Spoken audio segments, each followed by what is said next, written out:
तर आपण बघणार आहे की तुमचं डाऊट आपण थोडे क्लिअर करूया की खरंच हवेतनं प्रसार होतो की कसा होतो. आता बघा काय आहे, फॅक्ट काय आहे, काय चेक करणार आहे की सगळ्यात आधी तर COVID-19 हा हवेतनं याचा प्रसार होत नाही. जो व्हायरसचा जो विषाणू COVID-19 करतो, ज्याला आपण कोरोना म्हणतो, तो तुषारबिंदूनीच त्याचा प्रसार होतो. हे तुमच्या आता लक्षात आलं असेल की तो हवेमध्ये त्याचा प्रसार होत नाही. जेव्हा एखादी ज्या रुग्णाला इन्फेक्शन झालं आहे, संसर्ग झाला आहे, तो रुग्ण जर उघड्यावरच शिंकत असेल, खोकलत असेल, थुंकत असेल, मोठमोठ्याने बोलत असेल, तेव्हा त्याच्या तोंडातनं जे तुषारबिंदू निघतात ते तुषारबिंदू जड असतात आणि ते जड असल्यामुळे ते किती वेळ अशा हवेत राहणार आहे, ते जास्त वेळ राहत नाहीत हवेत. ते ताबडतोब त्या जमिनीवर किंवा कुठल्याही पृष्ठभागावर किंवा कुठल्याही निर्जीव वस्तूवर ते बसतात आणि त्या वस्तूंना दुसऱ्या व्यक्तीचा किंवा निरोगी व्यक्तीचा हात लागल्यास आणि हात लागल्यानंतर त्या व्यक्तीने आपले हात न धुतल्यास, तसेच त्यांनी आपले नाक, तोंड, कान, डोळ्याला लावले असले ते हात, तर मग त्या व्यक्तीला ते संसर्ग होतो. हवेतनं त्याचा प्रसार होत नाही. आणि त्याचबरोबर तेव्हा जी व्यक्ती खोकलत असेल, शिंकत असेल आणि दुसरी हेल्दी व्यक्ती किंवा आपण कोणी असू, दुसरी व्यक्ती त्याच्या संपर्कात असेल, जवळ असेल आणि त्याचं अंतर 1 मीटरपेक्षा जर कमी असेल, 1 मीटरच्या आतच ती दुसरी व्यक्ती असेल, तरच त्या व्यक्तीला इन्फेक्शन होतं किंवा आपण आता सांगितलेलं त्याप्रमाणेच ते इन्फेक्शन होतं. हे जर आपल्याला टाळायचं आहे, आपल्याला स्वतःला प्रोटेक्ट करायचं आहे, तर आपण दुसऱ्या व्यक्तीसोबत, कुठल्याही दुसऱ्या व्यक्तीसोबत बोलत असताना आपलं 1 मीटरपेक्षा जास्त असायला पाहिजे 2 पर्सन मधलं. आपण नेहमी सांगतो की काय करायचं आहे, श्वसन संस्थेची काळजी घ्यायची आहे, आपल्याला 1 मीटरपेक्षा जास्त अंतर ठेवायचं आहे आणि आपले हात वारंवार आपल्याला साबण पाण्याने स्वच्छ 40 सेकंदापर्यंत किंवा त्यापेक्षा जास्त 60 सेकंदापर्यंत धुवायचे आहेत आणि किंवा रेग्युलरली त्याला क्लीन करायचं आहे हँड सॅनिटायझरने. आणि ते केल्यानंतर आपले नाक, तोंड, कान, डोळे यांना हात लावायचा आहे. हात धुतल्याशिवाय किंवा सॅनिटाईज केल्याशिवाय आपल्या नाक, तोंड, हाताला याला हात लावायचा नाही. कळलं हे सगळ्यांना? जायचं पुढे. तुम्ही इथे कॉर्नर मध्ये बघितलं असेल की लाल याच्यात मोठा आला इनकरेक्ट, की एअरबॉर्नने तो पसरत नाही, हवेतनं त्याचा प्रसार होत नाही. जायचं पुढे. मॅम एक क्वेश्चन आहे. हा सर, हा विचारा. डॉक्टर रोहन तुरगडे यांचा. मॅडम हा, please explain about community spread. Actually कम्युनिटीमध्ये स्प्रेड होतो ना, तर त्याच्यात काय होतं की तुम्ही आता पाहिलं असेल, आपल्याकडे लॉकडाऊन केलं तेव्हा केसेस अशा कमी होतात आणि लॉकडाऊन काढल्याबरोबर केसेस ह्या वाढतात. त्याचं कारण असं आहे की लोक जसा लॉकडाऊन निघतो, लोकांना वाटतं की केसेस कमी झाल्या म्हणजे कोविड आता नाही आहे. आणि यंग जनरेशनमध्ये पहिल्या लाटेत आपण पाहिलंय की यंग जनरेशनला तेव्हा झाला नाही आणि सेकंड याच्यात मात्र यंग जनरेशनला जास्त झाला. एक तर त्यांना वॅक्सिनेशन मिळालं नव्हतं आणि युपोरिया, की सुरुवातीला काही लोकांना होऊन गेला, तो असिम्प्टोमॅटिक झाला आणि त्यांना काही झालं नाही. आणि काही लोकांनी त्याच्यानंतर अँटीबॉडी टेस्ट केल्या आणि त्या अँटीबॉडीज त्यांच्या शरीरात आल्या. तर आम्हाला काही होऊ शकत नाही, घरीच आजार दुरुस्त होतो म्हणून लोक बाहेर निघतात, तर मास्क घालत नाही, हाताची स्वच्छतेची काळजी घेत नाही किंवा 1 मीटरचं अंतर ठेवत नाही, सोशल डिस्टन्सिंग ज्याला आपण म्हणतो ते ठेवत नाही. त्याच्यामुळे तो कम्युनिटीमध्ये आणि फंक्शन, आता तुम्ही पाहताय की आता लॉकडाऊन सुटलाय, लोकांनी लिटरली लग्न समारंभ सुरू केले आहे, वाढदिवस सुरू केलेले आहे, बाहेर खाणं सुरू केलेलं आहे. पण जे कोविडची नियमावली आहे त्याचं पालन, साधं मास्क घालणे, सोशल डिस्टन्सिंग ठेवणे, ज्याला आपण फिजिकल डिस्टन्सिंग कुठल्या आलेत ना स्टाफ तिथे, ते करत नसल्यामुळे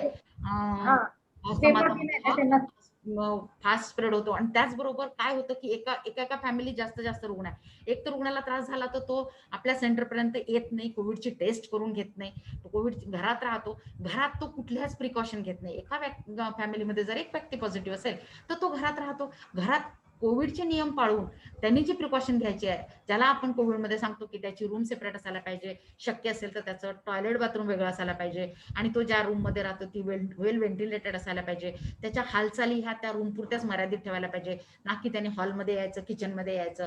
इव्हन त्याचे जे युटेन्सिल्स तो वापरतो, ज्या वस्तू त्याच्या रूममध्ये आहे त्याला दिवसातनं कमीत कमी 2 ते 3 वेळेस क्लीन करणं, वॉशरूम त्याचं हायपोक्लोराइड सोल्युशनने क्लीन करणं, हे सगळं करायला पाहिजे आणि त्याला विलगीकरणात ठेवायला पाहिजे. हे असं केल्या जात नसल्यामुळे फॅमिलीच्या फॅमिली पॉझिटिव्ह येत आहे आणि त्याच्यामुळे त्याची चेन ही कुठेच ब्रेक होत नाहीये. तेच आपण आता पुढे बघणार आहे की चेन ही ब्रेक होत नसल्यामुळे हे होणार आहे. आपण पुढच्या याच्यात बघणार आहे. झालं सर क्लिअर? अजून काही सांगायचंय? नाही, ठीक आहे मॅम, पुढे जाऊ आपण. Okay sir, thank you. आता इथे आपण पाहतो की इथे आपल्याला एका हे दाखवलं आहे की पेशंट झोन आहे. त्या पेशंट झोन मध्ये तेव्हा आपण इथे एक मिनिट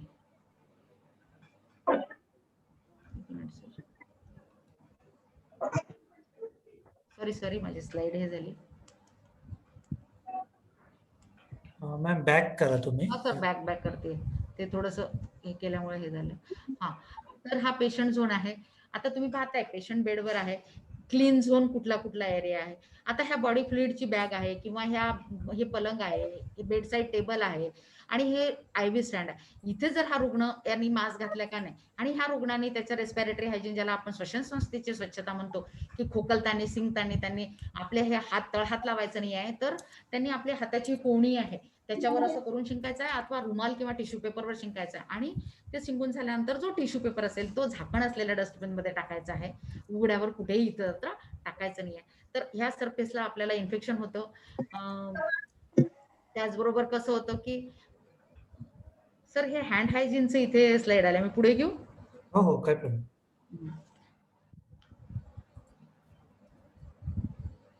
तर आपण इथे आपण हे जे दुसरी स्लाइड दिसते ते आपण पुढे बघणार आहे की हँड म्हणजे हात कधी धुवायचे आणि केव्हा धुवायचे.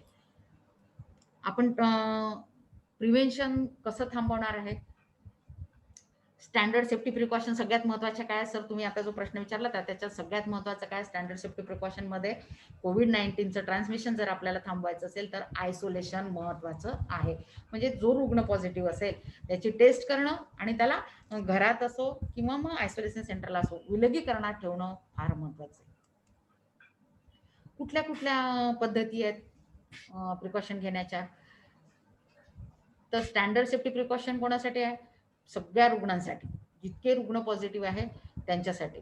आणि कोविड ट्रान्समिशन बेड प्रिकॉशन काय आहे, कोणासाठी ऍप्लिकेबल आहे ती, की जो पेशंट पॉझिटिव्ह आहे त्याला माहिती आपल्याला, त्याने टेस्ट केलेली आहे आणि पॉझिटिव्ह आहे, किंवा एखादा रुग्ण आहे त्याला थोडंसं असं घशात खवखवलं झालं, तो 2 दिवसापूर्वी ताप आला होता, म्हणजे त्याला आपण सस्पेक्टेड म्हणतो, संशयित रुग्ण ज्याला म्हणतो, तो संशयित रुग्ण असेल तो सुद्धा आपल्याला ह्या लोकरोगांपासून हे प्रिकॉशन घेणं अपेक्षित आहे. Transmission is based on precaution. कुठे प्रिकॉशन कशा घ्यायचे आपण बघणार आहे. एअरबॉर्न प्रिकॉशन आहे, कॉन्टॅक्ट प्रिकॉशन कशा घ्यायचे आहे आणि ड्रॉपलेट प्रिकॉशन साठी आपण काय करणार आहे हे आपण याच्यात बघणार आहे. आता एअरबॉर्न प्रिकॉशन साठी काय बघणार आहे तर निगेटिव्ह प्रेशर व्हेंटिलेशन. म्हणजे एखाद्या रूम मध्ये आपण जर रुग्णाला ठेवलं असेल तर त्या रूम मध्ये जी हवा आहे ती निगेटिव्ह प्रेशर आहे, त्याला बाहेरून कुठून तरी संसर्ग येणार नाही त्या आयसोलेशन रूम मध्ये, ही काळजी घ्यायची आहे. आणि त्याचबरोबर त्या रूम मध्ये जात असताना किंवा त्या रुग्णाला कमीत कमी आपण N95चा मास्क घालण्यासाठी द्यायचा आणि आपणही जात असताना N95चा मास्क घालून जाणं अपेक्षित आहे. साधा सर्जिकल मास्क घातला असेल, तो व्यवस्थित बसला नसेल, त्याच्या दोऱ्या तुम्ही व्यवस्थित बांधल्या नसतील, तुम्हाला तो लूज बसत असेल तर ते सुद्धा इन्फेक्शन होण्याचा तिथे धोका आपल्याला असतो. आता कॉन्टॅक्ट प्रिकॉशन्स काय घेणार आहे आपण तर कॉन्टॅक्ट होऊ नये, म्हणजे संसर्गित झालेली व्यक्ती आहे तो समाजामध्ये दुसऱ्याला देतोय, त्याच्या फॅमिलीला देतोय, तर त्यावेळेस आपल्याला त्याला दुसऱ्याला कॉन्टॅक्ट होण्यापासून थांबवायचं आहे. आणि त्याच्यासाठी आपण काय करणार आहे की जो रुग्ण पॉझिटिव्ह आहे त्याला सगळ्यात आधी आपण विलगीकरणात ठेवणार आहे. आणि विलगीकरणात ठेवल्यानंतर जो आपला रुग्ण पॉझिटिव्ह आला आहे त्याची टेस्ट जर पॉझिटिव्ह आली आहे तर अशा रुग्णाचा कधी आपल्या घरी पण असू शकतो, जरुरी नाही आहे. आपण हेल्थ डिपार्टमेंटमध्ये काम करतो तर आपल्या घरी सुद्धा रुग्ण निघू शकतो. आपल्याला स्वतःला, मला, तुम्हाला सगळ्यांना हे नियम लागू आहेत. तर त्या रुग्णाने ज्या वस्तू वापरल्या त्या सगळ्या वस्तू, त्यांचं काय म्हणू आपण त्याला, वेळोवेळी त्यांना निर्जंतुकीकरण त्यांचं करणं हायपोक्लोराइड सोल्युशनने, किंवा त्यांनी ज्या वस्तू वापरल्या आहेत सिंगल यूजच्या असेल तर त्याला आपण डिस्कार्ड करायला पाहिजे. त्याचं बायोमेडिकल वेस्टच्या म्हणजे जैववैद्यकीय कचऱ्याच्या नियमानुसार त्याची विल्हेवाट लावायला पाहिजे. मास्क आधी सांगितलं की मास्क, त्यांनी वापरलेलं मास्क असेल तर त्याला उघड्यावर कुठेही टाकायचं नाही, उघड्या डस्टबिनवर नाही टाकायचं आहे, किंवा मग त्याला प्रोसेस करून हायपोक्लोराइड सोल्युशन मध्ये बुडवूनच मग त्याला आपण डिस्कार्ड करू शकतो.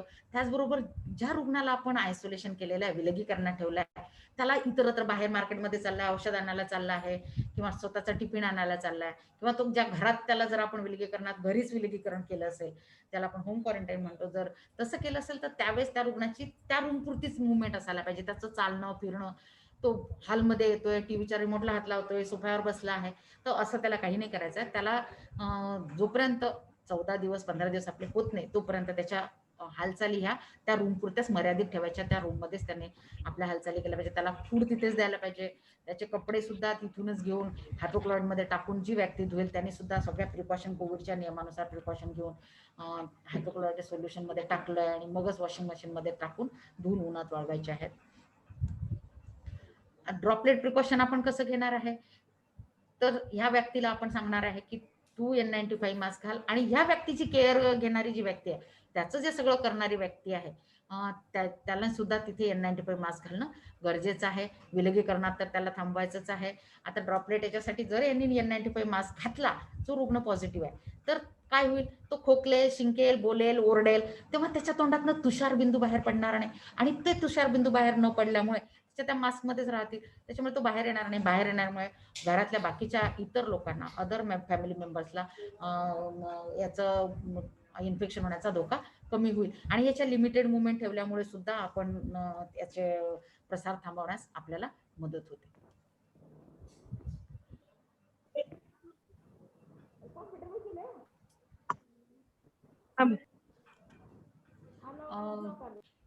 Care of use instrument, disinfect and processing. काय स्टँडर्ड सेफ्टी प्रिकॉशन काय आहेत, ज्याला आपण म्हणतो तर केअर ऑफ यूज इन्स्ट्रुमेंट. आपण जे इन्स्ट्रुमेंट, समजा एखादा रुग्ण आपल्याकडे हॉस्पिटलला भरती झाला आणि तुम्ही जे ते इन्स्ट्रुमेंट वापरले आहे, आता तुम्ही ट्रॅकिओस्टमी केली असेल, किंवा कार्डिओपल्मनरी रिससिटेट केलं असेल त्या रुग्णाला, किंवा त्याला तुम्ही IV लावलं असेल, त्याचं कुठलं बॉडी फ्लुइड घेतलं असेल, रक्त घेतलं असेल तपासण्यासाठी, तर त्याच्यासाठी तुम्ही काही सिरिंज, निडल वापरले असणार, कुठले इन्स्ट्रुमेंट वापरले असणार, तर त्याआधी त्यांना क्लीन करणे, बायोमेडिकल वेस्टच्या नियमानुसार त्याचं डिसइन्फेक्टिंग करणे, आणि त्याला स्टराईल केल्यानंतरच मग जर परत वापरण्याच्या वस्तू असतील तर हे सगळं करून वापरायचं आहे. आणि सिंगल यूजच्या वापरा आणि टाकण्याच्या ज्या वस्तू यूज अँड थ्रो जर असतील तर त्याची आपण प्रॉपर विल्हेवाट लावायला पाहिजे. त्याचबरोबर आपण जी PPE किट, या रुग्णाच्या संपर्कात येण्याआधी आपण PPE किट घालणं महत्त्वाचं आहे. PPE किट जर घातली नसेल तर नक्कीच आपल्याला संसर्ग होईल. त्याचबरोबर हँड हायजीन. आता हँड हायजीनमध्ये काय करणार की आपण फ्रिक्वेंटली आपले हात, वारंवार आपण आपले हात साबण आणि पाण्याने 40 ते 60 सेकंदापर्यंत साबणाचा फोम करू, ना की असं करून. हात आधी ते कसे हात धुवायचे, काय धुवायचे ते मी पुढे तुम्हाला सांगणारच आहे. हँड हायजीन आपल्याला चांगलं ठेवायचं आहे.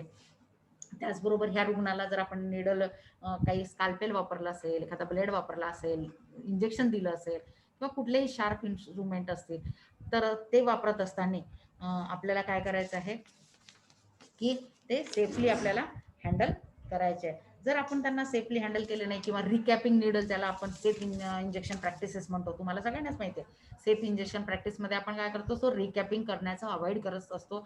लगेच आपण इंजेक्शन दिल्यानंतर त्याचं हब कटर जो येतो, मॅन्युअली ऑपरेटेड हब कटर येतो, त्यांनी त्याचा हब कट करायचा आहे त्या सिरिंजचा आपल्याला, आणि त्याच्यानंतरच त्याला आपल्याला लालबॅगमध्ये टाकायचं आहे. आपण एखाद्या नॉन इन्व्हेसिव्ह सर्जिकल इन्स्ट्रुमेंट आहे आपले, तर त्याचं सुद्धा आपल्याला प्रॉपर केअर करून हँडलिंग करायचं आहे. बायोमेडिकल वेस्टच्या नियमाचं आपल्याला पालन करायचं आहे. आपण पुढे बघणार आहे की हॅलो मॅडम, आवाज कमी आहे, आवाज वाढवा थोडा प्लीज.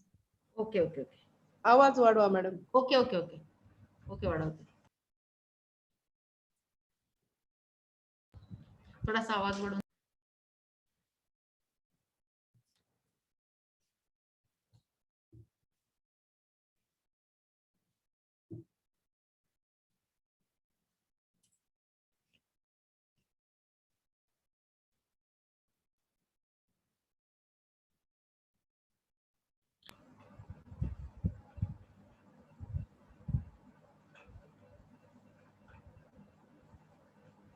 पुढे गेले, स्लाइड पुढे गेले, स्लाइडच पुढे जाते, त्याचं काही करत आहे ते मागे. हो का? माझी स्लाइड मागे आहे ना, खूप पुढे गेली ना. मॅडम बॅक जावा, बॅक. हो हो मी पुढे गेले सर. ओके निशा.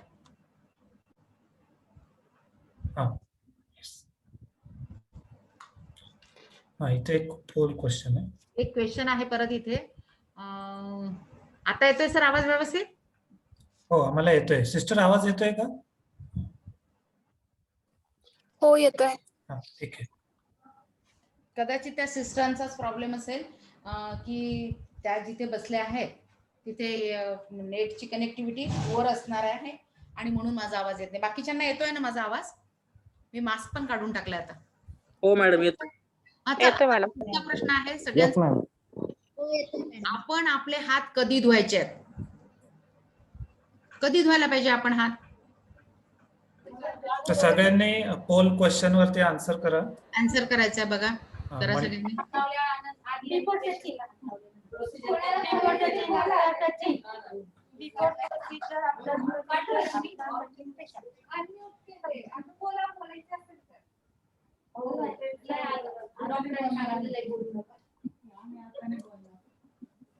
सगळ्यांनी पोल क्वेश्चनचे आन्सर करा. मल्टिपल चॉईस आहे, तुम्ही एक पेक्षा जास्त ऑप्शन सिलेक्ट करू शकता जे बरोबर आहे.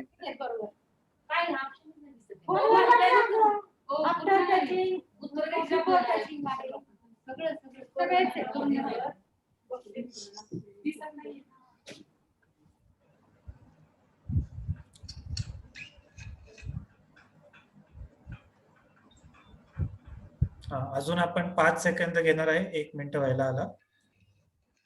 लवकर आन्सर करा. लवकर लवकर करा. सगळ्या सिस्टरांनी पार्टिसिपेट करायचं आहे.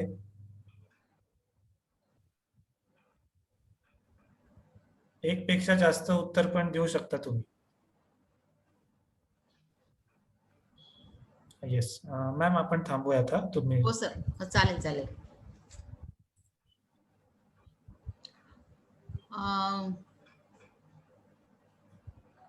आता हे बिफोर टचिंग पेशंट आपण हात धुवायला पाहिजे का मंडळी? रुग्णाला हात लावण्यापूर्वी आपण आपले हँड वॉश करणं गरजेचं आहे का? काय वाटतं? किती टक्के लोकांना वाटतं धुवायला पाहिजे? 100% नाही वाटत? व्हायला पाहिजे अगदी. म्हणून दिले तर 100% यायला पाहिजे होतं ना, की कुठल्याही रुग्णाला आपण हात लावण्यापूर्वी आपल्याला माहितीये का आपले हात स्वच्छ आहेत? नाहीये. आपण कुठून कुठून येतो, गाडी चालवत येतो, काम करतो आणि मग रुग्णाला तपासायला जातो किंवा त्याला इंजेक्शन द्यायला जातो. तर अशा वेळेस आपण आपले हात कुठल्याही रुग्णाला टच करण्यापूर्वी, बघण्यापूर्वी आपण आपले हात धुवायला पाहिजे. सगळ्यांना क्लिअर झालं हे आता? आता दुसरं आहे आफ्टर टचिंग अ पेशंट. याच्यात आपण बघणार आहे की आफ्टर टचिंग पेशंट हात धुवायचा आहे का? हो मॅडम, धुवावं लागतं. Prevent cross infection. तरी पण आपल्या इथे लोकांनी 100% त्याचं उत्तर नाही आलं. मग अजून कधी धुवायला पाहिजे?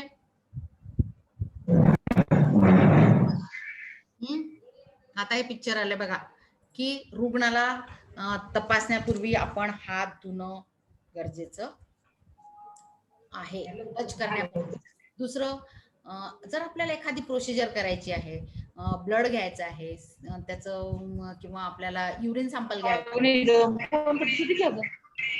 माईक कोणाचा सुरू आहे कृपया त्यांनी बंद करा.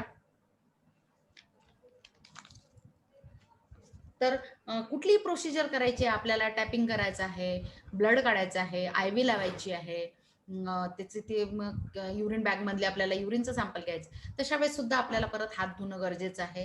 आणि त्याचबरोबर आपण कुठली प्रोसिजर केली, इंजेक्शन दिलं, IV लावली किंवा मग त्याचं असायटिक आहे त्याला, त्याचं टॅपिंग केलं, तर मग ते केल्यानंतर कुठलीही प्रोसिजर केल्यानंतर, कुठलीही कृती केल्यानंतर परत हात धुवायचे आहे. आणि त्याचबरोबर रुग्णाच्या आजूबाजूला, आपण आता रुग्ण आहे त्याच्या आजूबाजूला आपण IV ला हात लावणार, IV स्टँडला हात लावणार, त्याच्या बेडच्या ह्या रेलिंग आहेत, कठडे आहेत बेडच्या, किंवा त्याचा बेडसाईड टेबल आहे, किंवा रुग्णाजवळ अजून कुठल्या वस्तू आहे, त्याचं टॉवेल आहे, नॅपकिन आहे, त्याची बेडशीट आहे, त्यांनी जी पांघरायला घेतलंय ते आहे, ह्या सगळ्या वस्तूला हात लावल्यानंतर परत, म्हणजे त्याच्या जवळपासच्या सगळ्या वस्तूला हात लावल्यानंतर परत आपण हात धुणं अपेक्षित आहे. जितके प्रश्न होते तितके बरोबर उत्तर होते, की 100% यायला पाहिजे होतं, की रुग्णाला हात लावण्यापूर्वी, रुग्णाची कुठलीही रुग्णाचं कृती करायचं, इंजेक्शन द्यायचं, आयव्ही लावायचं आहे त्याच्यापूर्वी, कृती केल्यानंतर, त्याचबरोबर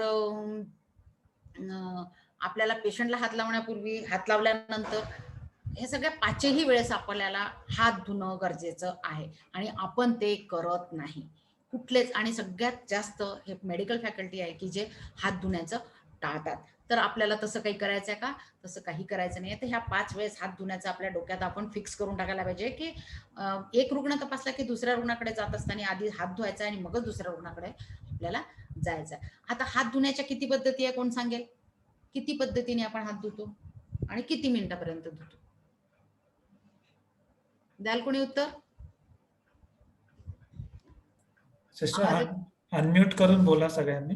अनम्यूट करा, एखाद्याने उत्तर द्या. 7 स्टेप.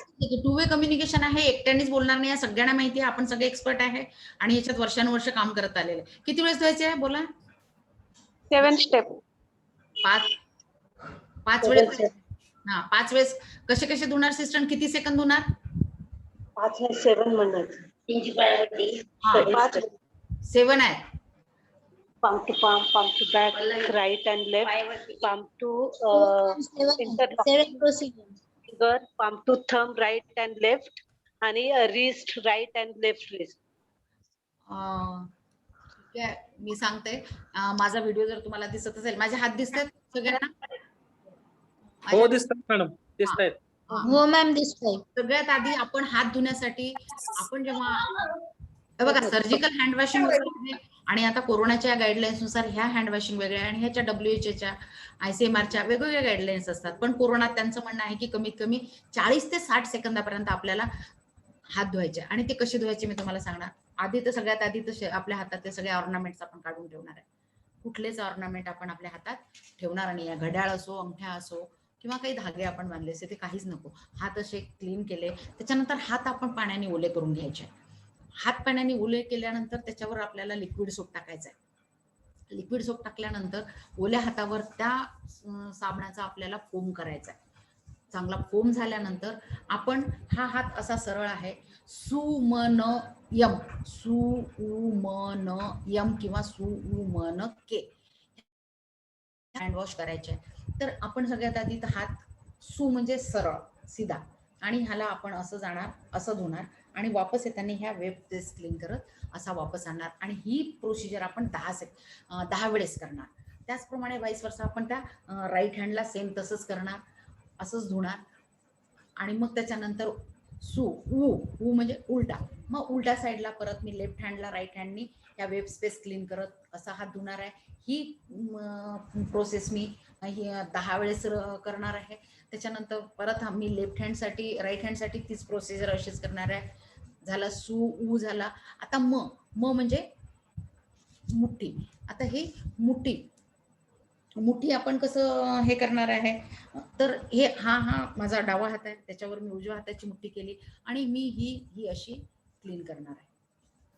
आणि ही सुद्धा मी 10 वेळेस करणार आहे. आणि मग वाईस वर्सा सेम या हाताला मी परत ही अशी 10 वेळेस करणार आहे. मग त्याच्यानंतर मुठी झाली. मग काय राहिलं? अंगठा. अंगठ्याला आपण असं डाऊनवर्ड डायरेक्शन मध्ये करणार आहे आणि मग अंगठ्याला सुद्धा आपण असं 10 वेळेस असं घासून घेणार आहे आणि दोन्ही अंगठ्याला आपण असं हे घासून घेणार आहे. हे उलट करून घासल्याने काय होईल की ही जी वेब पीस आहे आणि हा जो पार्ट आहे हा सुद्धा अंगठ्याचा पूर्ण पोर्शन हा क्लीन होईल आणि तो डिकंटामिनेट होईल. मग त्याच्यानंतर काय राहिलं की आपले बोटांची नखे.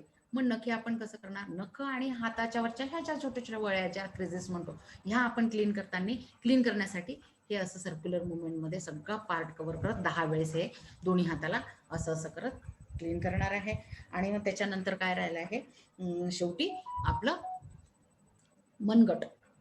आता ह्या मनगटाला आपण शेवटी असं क्लीन करणार आहे 10 वेळेस दोन्ही हाताला.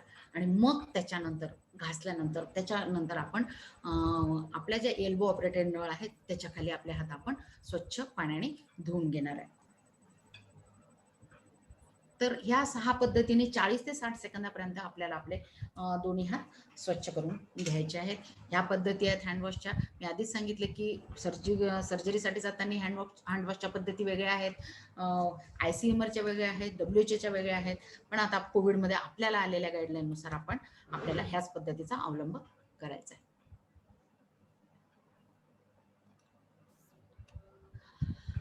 आता आपण सगळ्यांना माहिती आहे PPE काय आहे.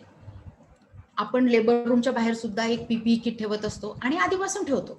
आपण आपल्या लेबर रूमच्या बाहेर एक स्टँड ठेवतो, त्याच्यावर आपण लेबर रूम मध्ये प्रवेश करण्यापूर्वी आपली चप्पल काढतो, तिथली स्लीपर घालतो, त्या स्लीपरला सुद्धा कव्हर करतो, प्लास्टिकचा एक ॲप्रन घालतो, कॅप घालतो, मास्क घालतो.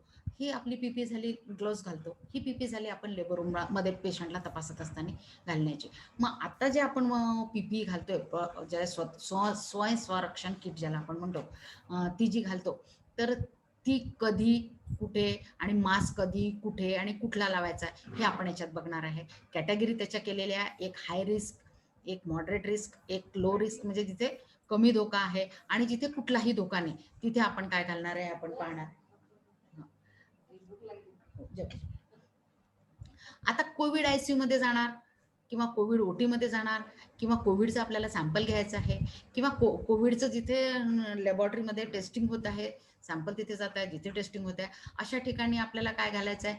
PPE तर यूज करायचीच आहे, PPE तर घालायचीच आहे. त्याचबरोबर आपल्याला N95 मास्क घालायचा आहे आणि पूर्ण PPE फेस शिल्डसह, जी आपण फेस शिल्ड म्हणतो, ती घालायची आहे. आता जिथे मॉडरेट रिस्क आहे तिथे कुठे मॉडरेट रिस्क असणार आहे, कमी धोका असणार आहे, तर तो असणार आहे कोविडचा वार्ड आहे तिथे राहणार आहे, आयसोलेशन रूम आहे, रुग्णाची विलगीकरणाची रूम आहे तिथे, किंवा कोविडचा ट्रायज एरिया, जिथे कोविडचा आपण ट्रायज केलेला आहे तो एरिया, जिथे जिथे त्या ट्रायज एरियामध्ये काय होईल, तिथे जितक्या वस्तू असतील, रेलिंग असेल, भिंती असेल, हँडल्स असतील, तिथे ह्या रुग्णांचा हात नॅचरली लागणार आहे. आणि तिथे लागत असताना किंवा आपण ह्या ट्रायज रूम मध्ये रुग्णाला एक्झामिन करत असताना त्यावेळेस आपण PPE घालायचं आहे. त्याचबरोबर सर्जिकल मास्क घालायचा आहे आणि PPE किट पूर्ण आपण आपल्या पेशंटचं तिथे घालणं गरजेचं आहे. तर लो रिस्क आहे, जिथे खूप कमी धोका आहे, तो कुठला आहे. एक तर नर्सिंग स्टेशन आहे, जिथे सिस्टरांची रूम आहे. कोविड ट्रायज एरिया आहे, पण त्या एरियामध्ये रुग्णांचा कुठेही संपर्क येत नाही किंवा त्यांचा हात लागत नाही किंवा आपण तिथे तपासत नाही त्या एरियात, किंवा कोविड वार्ड नाही आहे, तिथे कोविड OPD नाही आहे आणि आपण पेशंटचं जे आपण त्याला श्वसन संस्थेचे सिम्पटम्स म्हणतो तशा सिम्पटम्सचे रुग्ण तिथे आपल्याकडे आलेले नाही आहे. तर अशा वेळेस आपल्याला काय घालायचं आहे, सर्जिकल मास्क घालायचा आहे आणि ग्लोव्ज घालायचा आहे. जिथे कुठलाही धोका नाही, म्हणजे नॉन कोविड आपले वार्ड आहे, नॉन कोविड OPD आहे, नॉन कोविड लेबर रूम आहे, आपण ज्यांना रेस्पिरेटरी श्वसन संस्थेचा आजार झालाय, सर्दी खोकला झाला आहे, अशा रुग्णांच्या संपर्कात नाही. तर आपण इथे आपण जसं फॉर एक्झाम्पल आपण घरी राहतो किंवा एखाद्या ऑफिसमध्ये, आता मी माझ्या चेंबरला बसली आहे तर मी एकटीच असल्यामुळे मी सुद्धा इथे मास्क काढलेला आहे. तर अशा वेळेस आपण मास्क घालण्याची गरज नाही. आता याचे तर्कशास्त्र काय म्हणतं की केव्हा ग्लोव्ज वापरायचे, ग्लोव्ज आपण कधी वापरायला पाहिजे. काही लोक तुम्ही पाहिलं असेल, काही लोक असं खूपदा असे पण ग्लोव्ज वापरतात. तर आपल्याला ग्लोव्ज केव्हा वापरायचे आहे, तर जेव्हा सांगितलंय की ग्लोव्ज वापरायचे आहे तेव्हा केव्हा आपण रुग्णाला IV लावतोय, त्याच्या बॉडी फ्लुइडच्या संपर्कात येतोय, त्याच्या रक्ताच्या संपर्कात येतो आहे, तशा वेळेस नक्कीच आपल्याला ग्लोव्ज घालून सगळी कामं करायची आहे. आणि आपल्याला हे ग्लोव्ज घालत असताना ही काळजी घ्यायची आहे की एका रुग्णाला इंजेक्शन लावल्यानंतर किंवा IV लावल्यानंतर, तपासल्यानंतर दुसऱ्या रुग्णाकडे जाताना तो ग्लोव्ज बदलून टाकायचा आहे. दुसऱ्या रुग्णासाठी परत आपल्याला नवीन पेअर ग्लोव्जचं घालणं गरजेचं आहे. त्याचबरोबर आपण ग्लोव्ज घालण्यापूर्वी आपले हात परत साबण आणि पाण्याने 40 सेकंदापर्यंत धुवूनच मग आपल्याला ग्लोव्ज घालायचे आहे. आणि ग्लोव्जचं रुग्णाला तपासून झाल्यानंतर जर आपण त्या रुग्णाच्या बॉडी फ्लुइडच्या संपर्कात आपले ग्लोव्ज आले असतील, आपल्याला समोरच्या रुग्णाचं स्टेटस माहिती नाही आहे किंवा एखाद्या वेळेस तुम्हाला माहिती झालं असेल HIV पॉझिटिव्ह वगैरे असेल, तर अशा वेळेस आपण त्याला प्रोसेस करूनच त्या ग्लोव्जला आपल्या हातातनं डाऊनवर्ड डायरेक्शन करून हायपोक्लोराइड सोल्युशनमध्ये बुडवायचं आहे. आपण फॉर एक्झाम्पल आपण लेबर रूममध्ये आहे तर आपल्याला माहिती नाही आहे रुग्णाचा स्टेटस काय आहे किंवा एखाद्या ऍक्सिडेंटची केस आली, आपल्याला माहिती नाही आहे रुग्णाचं HIV किंवा हेपॅटायटिस बी सीचं स्टॅटस काय, तर त्यावेळेस आपण आपले हायपोक्लोराइड सोल्युशन आपल्याकडे तयार असणार आहे. त्याच्यात आपण आपले हात टाकायचे आहे आणि खालीच हात करून आपले हात आपल्याला धुवायचे आहे. आणि मग आपल्याला आपल्या स्किनला कुठेही टच न करता पहिल्या हाताचा आपण ग्लोव्ज कसा काढणार आहे, तर तो ग्लोव्जचा असा पार्ट उघडणार आहे. मी तुम्हाला व्हिडिओ करून दाखवते की तो एकदा तुम्ही ग्लोव्ज घातले आहे तर कसं काढणार आहे. आता मी हातात ग्लोव्ज घातलाय आणि मी रुग्ण तपासलाय, त्याचं सगळं रक्त माझ्या हाताला लागलंय. मी ग्लोव्ज काढणार, ह्या हातात माझ्या उजव्या हातात ग्लोव्ज आहे, मला डाव्या हाताचा ग्लोव्ज काढायचा आहे, तर मी त्याला असं पिंच मध्ये पकडणार आणि मग हा ग्लोव्ज काढणार. आता मग हा हात माझा आतमध्ये स्टरेल आहे, ज्याला मी आधी स्टरेल करूनच ग्लोव्ज घातले होते, तर मला उजव्या हाताचा ग्लोव्ज काढायचा आहे. मग तो कसा काढणार, तर मी ग्लोव्जला खालून बोट टाकणार आतमध्ये, जिथे माझी स्किन मला माहितीये माझं बॉडीचा पार्ट स्टरेल आहे, तिथे ती काढणार आणि तिथून त्याला असं हुक करून मग हा ग्लोव्ज मी असा काढणार. आधी त्याला मी हायपोक्लोराइड सोल्युशन मध्ये बुडवलं होतं आणि मग टाकणार. आणि मग काढल्यानंतर लाल रंगाच्या बायोमेडिकल वेस्टची जी लाल रंगाची आपली जैववैद्यकीय कचऱ्याची लाल रंगाची पिशवी आहे किंवा लाल रंगाचं डस्टबिन आहे, त्याच्यामध्येच आपला हा ग्लोव्ज गेला पाहिजे. हे प्रिकॉशन आपल्याला घेणं गरजेचं आहे. आता मास्क कधी वापरायचा आहे, त्याची रॅशनली काय आहे. जेव्हा जेव्हा आपल्याला सांगितलंय तेव्हा आपल्याला मास्क वापरायचा आहे. सर्जिकल मास्क केव्हा वापरायचा आहे, व्हेन हँडलिंग रेस्पिरेटरी पेशंट्स, कुठलेही कॉमन कोल्डचे पेशंट असतील, ज्याला इन्फ्लुएन्झाचा कुठला संसर्ग झाला असेल, साधा सर्दी खोकला असेल, सीझनल सर्दी झाली असेल, तर अशा रुग्णाला पाहत असताना सुद्धा आपल्याला सर्जिकल मास्क जो आपला 3 लेअर वाला आहे तो घालायचा आहे. आणि तो मास्क घालत आणि जेव्हा एखाद्या रुग्णाला नाकातून तो बोलतोय, खोकलतोय, शिंकतोय, जोरजोराने ओरडतोय आणि त्याच्या तोंडातनं असं थुंकी बाहेर पडताय, ज्याला आपण फवाऱ्यासारखं असं बाहेर पडताय, तशा वेळेस मात्र आपल्याला N95 मास्क घालायचा आहे.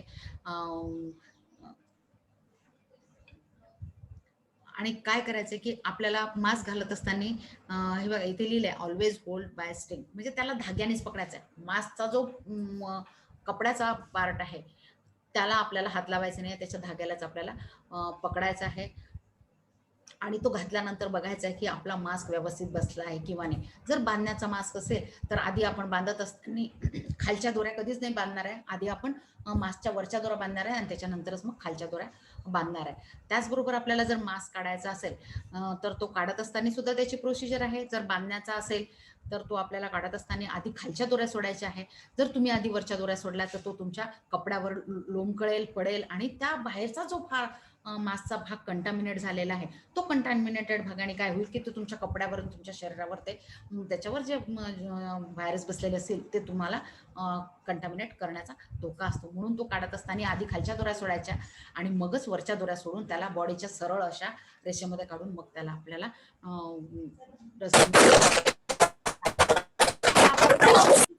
सर्जिकल मास्क किती तासापर्यंत वापरायचा आहे आणि N95 कितीपर्यंत, याच्या सुद्धा आपल्याला गाईडलाईन आहे. सर्जिकल मास्क आपल्याला वापरायचा आहे तो 4 ते 6 तासापर्यंत वापरायचा आहे. त्याच्यानंतर त्याला आपण झाकण असलेल्या डस्टबिन मध्येच टाकायचं आहे किंवा प्रोसेस करूनच त्याला हायपोक्लोराइड सोल्युशन मध्ये बुडवूनच मग त्याला डिस्कार्ड करायचा आहे. त्याचबरोबर N95 मास्क जो वापरतो त्याला आपल्याला फक्त 8 तासातच वापरायचा आहे. त्याला आपल्याला परत 8 तासानंतर तो मास्क आपल्याला वापरायचा नाही आहे. आणि याच्याही नंतर समजा तुम्ही मास्क घातलाय 4 ते 6 तास नाही झाले सर्जिकल मास्कला आणि काही कारणाने तुमचा मास्क ओला झालाय, तो N95 असो किंवा सर्जिकल असो, तेव्हा मात्र ताबडतोब त्याला बदलून टाकायचा आहे. तो परत आपल्याला वापरायचा नाही. काय करायचं नाही आहे, आपला मास्क आपल्या मानेवर किंवा तुम्ही आता पाहता जेव्हा आपण बाहेर निघतो लोक मास्क एरवी मास्क घालतात आणि आपल्यासोबत बोलायचं असेल तर मास्क खाली करतात, त्याला खाली मानेवर ओढतात आणि मग बोलतात किंवा लोंबकळून खाली ठेवून देतात आणि मस्त बोलतात. तर तसं काही करायचं नाही. मानेत लोंबकळत आपला मास्क आपल्याला ठेवायचा नाही आहे. आपल्या मास्कचा जो मी आधी सांगितलं कपड्याचा जो भाग आहे, जो कपड्याचा तेवढा भाग आहे त्याला टच करायचं नाही आहे. आणि त्याचबरोबर त्याला टच करायचं असेल, काढायचंही असेल तर आपल्याला त्याचे धागे पकडूनच काढायचे, त्याच्या दोऱ्या पकडूनच काढायचं आहे. जी वेळ आता मी सांगितली आहे 4 ते 6 तास सर्जिकल मास्क आणि 8 तास N95 मास्क, जोपर्यंत ओला होत नाही किंवा मध्येच जर ओला झाला तर तेव्हा त्याला लिमिट पर्यंतच आपल्याला मास्क वापरायचा आहे. त्याच्यावर आपल्याला तो मास्क वापरायचा नाही. त्याच्यानंतर आपल्याला जर जायचंच आहे, रुग्णाच्या संपर्कात यायचंच आहे तर दुसरा मास्क घ्यायचा आहे. त्याचबरोबर N95 आहे, सर्जिकल आहे, तर तो वॉश करून परत वापरायचा नाही. खूप मंडळी काय करतात, तुम्ही आता समाजात पाहतात, लोक सरांनी प्रश्न केला की समाजात का फैलतो. एकच मास्क असतो, त्याला कधी धुतलं जात नाही, त्याचे कुठलेही हायजीन मेंटेन केलं जात नाही आणि तोच मास्क परत बाहेर निघाले की तोच मास्क घालतात आणि बाहेर जातात किंवा ते मास्क वापरून परत धुवून परत वापरतात. तर तसं काही करायचं नाही आहे. त्याला टाकायचं आहे म्हणजे टाकायचं आहे. त्याचप्रमाणे टाकायचं आहे तर कुठेही टाकून द्यायचं आहे का? नाही. त्याला कुठेही टाकून द्यायचं नाही. तर त्याला एक तर प्रोसेस असलेल्या तुमच्या कॅरी बॅग्स असतील तर हायपोक्लोराइड सोल्युशनच्या त्याच्यात टाकायचं आहे. अदरवाईज त्याला झाकण असलेल्या डस्टबिनमध्येच आपल्याला तो मास्क टाकायचा आहे. आता आपण पीपी घालणे आणि काढणे हे जितकं घालणं आपण म्हणतो की पीपी काढत असताना घालत असताना जर आपण प्रिकॉशन नाही घेतल्या, प्रॉपर जर नाही काढलं, प्रॉपर वेनी जर आपण ती घातलेली पीपी नाही काढली तर परत कंटॅमिनेशनचा धोका असतो आणि प्रॉपर वेनी जर घातली नाही तरी सुद्धा संसर्ग होण्याचा धोका असतो. आता आपल्याला आपण पाहूया की ज्याला आपण म्हणतो की डॉनिंग आणि डॉफिंग काय आहे की पीपी किट घालणे काय आहे तर ते सगळ्यात आधी पीपी किट घालायची असेल तर आपल्याला आपले हात स्वच्छ धुवायचे आहे 40 ते 60 सेकंदापर्यंत. मग हात धुवून झाल्यानंतर आपल्याला आपली कॅप घालायची आहे. कॅप घातल्यानंतर आपण स्लीपर किंवा शूज असतील, आपण जर आतमध्ये ओटीमध्ये जात असणार तर स्लीपर घालणार किंवा आपले शूज आहेत त्याला ते कव्हर घालायचं आहे. मग त्याच्यानंतर परत आपल्याला आपले हात धुवायचे आहे.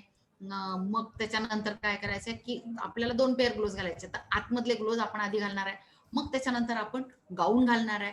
गाऊन घालून झाल्यानंतर आपण मास्क घालणार आहे. मास्क घालून झाल्यानंतर मग आपण गॉगल घालणार आहे आणि गॉगल घातल्यानंतर आपल्या ज्या गाऊनची हुडी आहे ती आपण ती हुड आपल्या डोक्यावरती कॅप टोपीसारखं ती हुड आपल्या डोक्यावर घालायची आहे. आणि हे सगळं झाल्यानंतर स्टराईल ग्लोव्ज शेवटची प्रोसिजर काय राहणार आहे की स्टराईल ग्लोव्ज जे सेकंड पेअर राहणार आहे तो आपण घालायचा आहे. आता मग हे तर घालून झालं पीपी. मग काढताना काय काळजी घ्यायची आहे? सगळ्यात आधी काय करणार आहे आपण, पेशंटला एक्झामिन करून झालं, इंजेक्शन देऊन झालं किंवा तुम्ही काय प्रोसिजर करायला गेल्या ते सगळं झालं. त्याच्यानंतर काय करायचं आहे, आपल्याला बाहेरचे ग्लोव्ज आधी काढायचे. बाहेरचे ग्लोव्ज काढून झाल्यानंतर मग आतमधले ग्लोव्ज आपले स्टराईल आहे. मग आपण काय करणार आहे, आपली हुडी काढणार आहे. मग त्याच्यानंतर आपण आपला गाऊन काढणार आहे. गाऊन काढल्यानंतर मग आपण आपले शू कव्हर काढणार आहे. मग आपण आपले जे दुसरे मास्क ग्लोव्हची पेअर आहे ती काढणार आहे. हात धुणार आहे. हात धुतल्यानंतर आपण आपले गॉगल्स काढणार आहे. मास्क काढत असताना मी आधीच सांगितलं मानेवर लोंबकळ ठेवायचा नाही आहे. त्याला काढत असताना शरीराच्या सरळ रेषेमध्ये समोर घ्यायचा आहे आणि बॉडीपासून दूर काढायचा आहे. मास्कचा जो कपडाचा एरिया आहे त्याला हात लावायचा नाही आहे, त्याला कुठेही टच करायचं नाही आहे, कारण तो कंटामिनेट झालेला आहे. तर त्याच्या दोऱ्या ज्या मागच्या आहेत त्या दोऱ्याच आपल्याला काढायच्या. बांधण्याचा मास्क असेल तर आधी खालची दोरी सोडायची आणि मगच वरची दोरी सोडायची. मग तो मास्क आपल्याला काढायचा आणि त्याच्यानंतर कॅप काढणार. मग सॉरी, इथे आपण कॅप काढल्यानंतर आतमधले ग्लोव्ज काढणार आणि त्याच्यानंतर मग आपण आपले हात थोरोली साबण आणि पाण्याने स्वच्छ धुणार. हे आहे पीपीई किट काढत असताना. कारण काय होतं की पीपीई किट काढत असताना आपल्या शरीरावर सगळे व्हायरस असणार आहे आणि मग तिथून आपल्याला तो संसर्ग होण्याचा धोका आहे. जर आपण ही काळजी प्रॉपरली या वेने काढलं नाही, घेतलं नाही तर मग आपल्याला परत संसर्ग होण्याचा धोका हा जास्त राहतो. म्हणून हे करत असताना ही काळजी घेणं अपेक्षित आहे. आता बायोमेडिकल वेस्ट. मॅडम हा सर. शेवटचे 15 मिनिटं आहेत. ओके सर, फास्ट घेऊ. हो हो. Okay sir. आता बायोमेडिकल वेस्ट मॅनेजमेंट करत असताना काय असतं की जिथे कचरा निघतो तिथेच त्याला वेगळं करायचं आहे.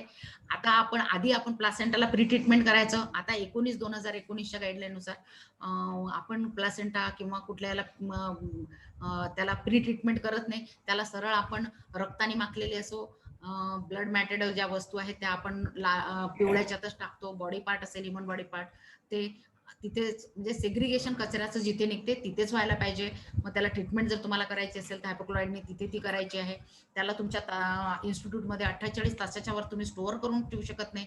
आणि जेव्हा ट्रान्सपोर्ट करतो, जी व्यक्ती त्याला हँडलिंग करते त्यांनी युटिलिटी ग्लोव्ज घालणं, गमबूट्स घालणं गरजेचं आहे. आणि जो स्टोरेज एरिया आहे, सेंट्रल एरिया, तिथे त्याला ठेवायचं आहे. आणि डिस्पोजलसाठी त्याची जी गाडी येईल ज्याला कोविडचं मार्क असेल तिथे ते टाकायचं आहे. बायोमेडिकल वेस्टवर मी आता जास्त जाणार नाही, आपल्याकडे वेळ कमी आहे. तर ऍडिशनल रिक्वायरमेंट काय लागणार आहे, आपण याच्यात आधी आपण एकच बॅग घेत होतो तर डबल बॅग घ्यायची आहे, सेपरेट बॅग घ्यायची आहे. कोविडची ट्रॉली असेल त्याला ती लेबल असायला पाहिजे, सेपरेट त्याचं डेडिकेटेड कोविडचं सेपरेट व्हेकल असायला पाहिजे. रुटीन जो कचरा जातो आपल्या हॉस्पिटलचा तो नाही जायला पाहिजे. त्याचप्रमाणे हा जो कोविडचा कचरा निघणार आहे, बायोमेडिकल वेस्टचा, जैववैद्यकीय कचरा, याचं रेकॉर्ड वेगळा ठेवायचा. आपल्याकडे निघणारा कचऱ्याचा तुम्हाला माहितीये की आपण वजन करूनच त्याला त्या एजन्सीला देत असतो. तर याचं सुद्धा वजन करूनच आपल्याचा रेकॉर्ड मेंटेन करायचा आहे की त्या दिवसाला किती किलो निघाला.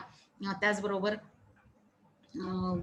जे सेग्रिगेशन जिथे निघते तिथेच करायचं आहे. रेड मध्ये काय टाकणार आहे, ग्लोव्ज, प्लास्टिकचा ऍप्रॉन, गॉगल्स, फेस शिल्ड. आणि येलो मध्ये काय टाकणार आहे, मास्क, गाऊन, शू कव्हर आणि कॅप. त्याचा आता आपण इथे पाहणार आहे हार्ड टच सरफेसला आपण 1% हायपोक्लोराइड सोल्युशनने 10 मिनिटापर्यंत तिथे ते सोल्युशन टाकून ठेवणार आहे आणि मग त्याच्यानंतर त्याला क्लीन करणार आहे. 10 मिनिटापर्यंत त्याला असं पुसून घेणार आहे आणि हे दिवसातनं 4 वेळेस करायचं आहे. आपली फरशी पुसायची आहे आपल्या तिथलं, तर ते सोप वॉटर तर राहणारच आहे, परत त्याच्यात 1% हायपोक्लोराइड सोल्युशन राहणार आहे. तर त्या सोल्युशनने आपल्याला ते क्लीन करून घ्यायचं आहे आणि हे परत त्याची कॉन्टॅक्ट टाइम 10 मिनिट राहणार आहे आणि 8 तासानंतर करायचं आहे. वॉल आणि सिलिंग आहे, याला पण 1% हायपोक्लोराइड सोल्युशनने आपल्याला 10 मिनिट कॉन्टॅक्ट पिरियड आहे, दिवसात एकदा करायचा आहे. कपडे पण सुद्धा आपण 0.1% हायपोक्लोराइड सोल्युशन मध्ये टाकणार आहे आणि त्याला 30 मिनिटं त्या कपड्यात हायपोक्लोराइड सोल्युशन पाण्यामध्ये बुडवून ठेवायचं आहे.